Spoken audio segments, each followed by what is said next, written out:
Ini kita pengen agar ada suatu kejelasan dan kepastian. Salut sama Nikita, berani berbuat, berani tanggung jawab. Itu makanya berani berbuat, berani tanggung jawab. Hebat, Nikita tidak pernah menyalahkan orang lain, tapi dia konsekuen, dia berani.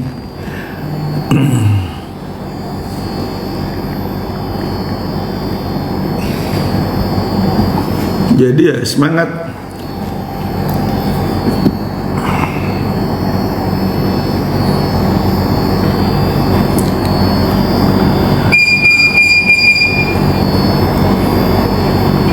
Itu mah gila memang.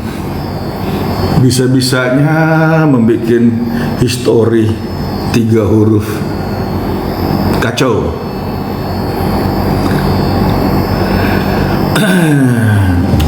Tapi gue bersyukur, artinya dengan kayak begini, apalagi kemarin tuh ada siapa, anggota DPR ya, RI, mantan artis juga, siapa namanya itu, Nafa Urbah, katanya SDM apa tuh.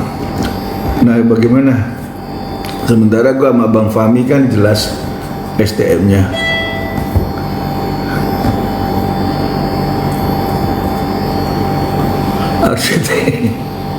Wow, sangat-sangat serem.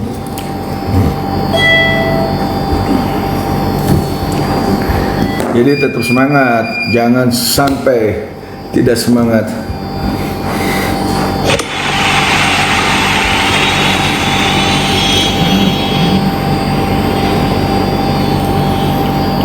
Dan ini juga kita thank you, selamat ulang tahun diucapin. Oke, thank you ya, makasih banyak.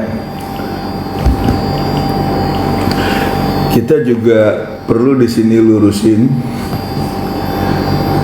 terkait masa penahanan itu.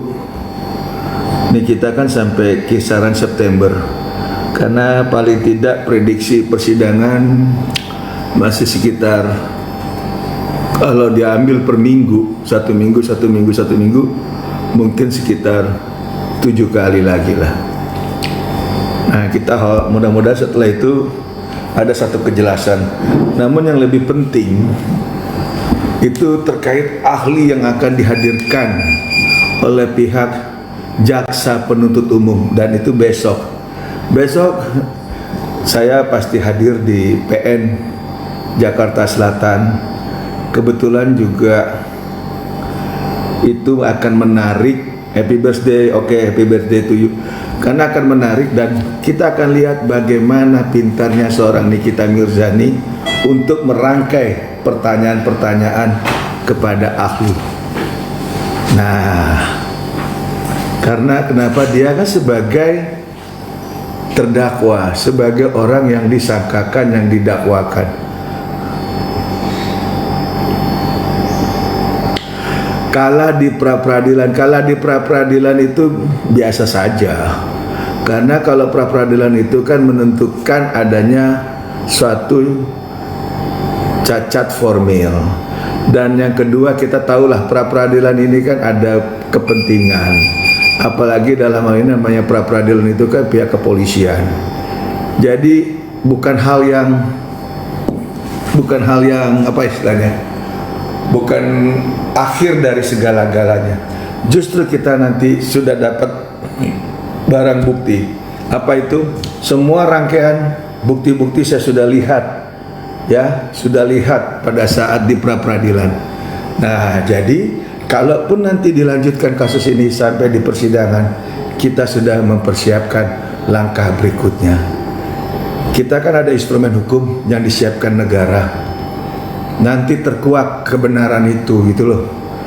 Bagaimana alurnya sehingga orang tersebut atau pelapor menyatakan ada dugaan pidana yang saya lakukan 1,8 miliar.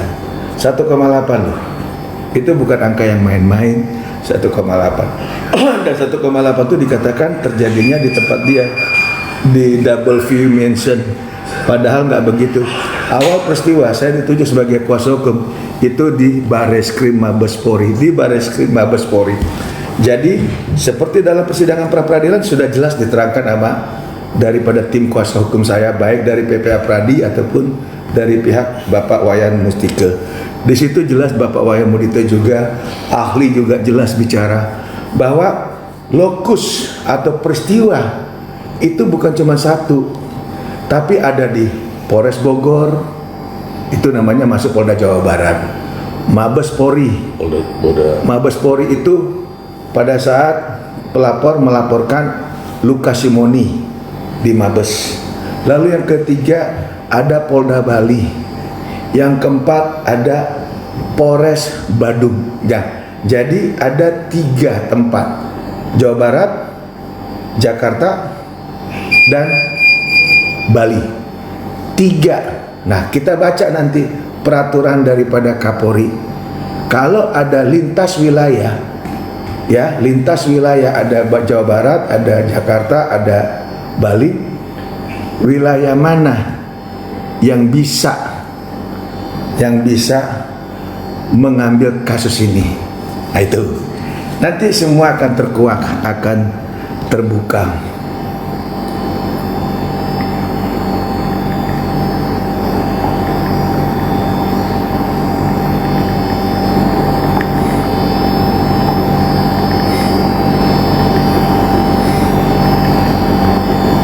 Sugiono luar biasa dan PPA Pradi, DPN Pradi luar biasa. Nah, jadi kita lihat nanti siapa yang beritikat jelek, siapa yang beritikat jahat. Jangan lupa ada 2 gugatan saya di Pengadilan Negeri Denpasar kepada orang itu.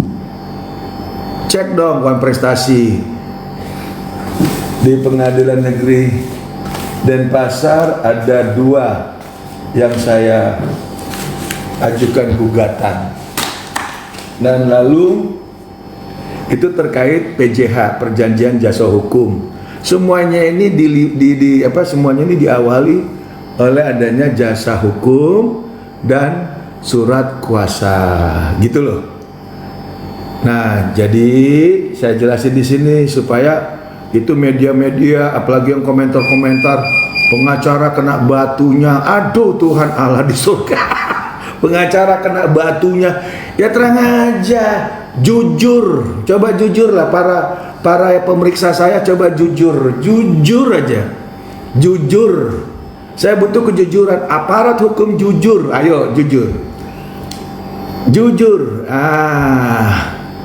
Jadi kalau jujur, amanah, kerja kita amanah, itu muka kita senyum, ketawa melulu. Kenapa nih? Kita percaya Tuhan.